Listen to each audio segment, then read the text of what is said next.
explained those negotiations to Mr. Golden. We are going to waive a preliminary hearing in this matter. In exchange for that, a bond will be set at $100,000.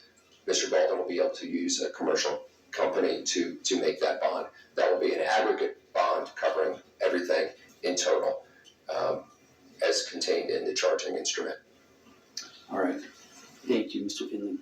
Mr. Keller, does that accurately represent the agreement that's been reached between the state and Mr. Golden? Yes, it does, Your Honor. All right. Mr. Golden, have you had enough time to speak to your attorneys about this decision to waive your right to your preliminary hearing? Yes. All right. You understand that the standard at a preliminary hearing is a much lower burden of proof that the government would have to meet than at trial. So instead of proof beyond a reasonable doubt, it's a lower burden of proof, which is there a reasonable belief that a crime was committed by you? And the court has to view all the evidence that it would receive in a light most favorable to the government, to the prosecution. Understanding that legal standard and having had discussions with your attorneys, do you hereby waive your right to your preliminary hearing? Yes. All right. The court finds that Mr. Golden has knowingly and voluntarily waived his right to his preliminary hearing. He will be bound over for trial on all the charges set forth in the information, the charging document in this case. Bail will be set through stipulation of the parties at $100,000. That will be bondable. And in talking to the attorneys, it sounds like they would like to set this out for an arraignment at a later point in time. Mr. Finley, would you like to go ahead and articulate anything specific related to that?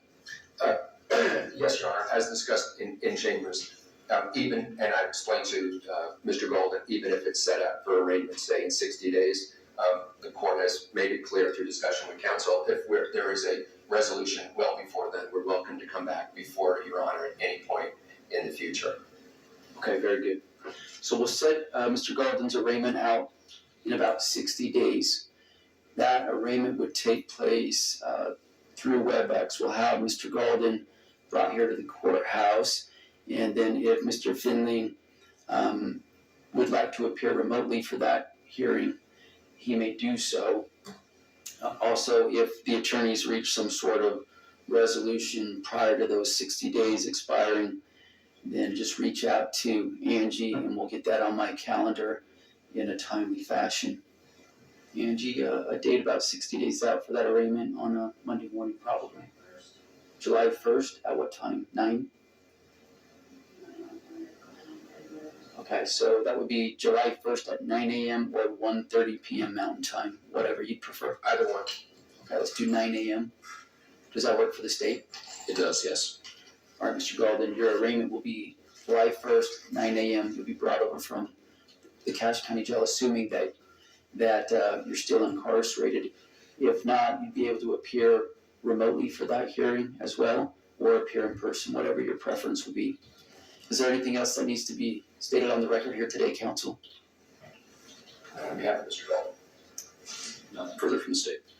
All right, with that, we'll conclude this hearing. Court is adjourned.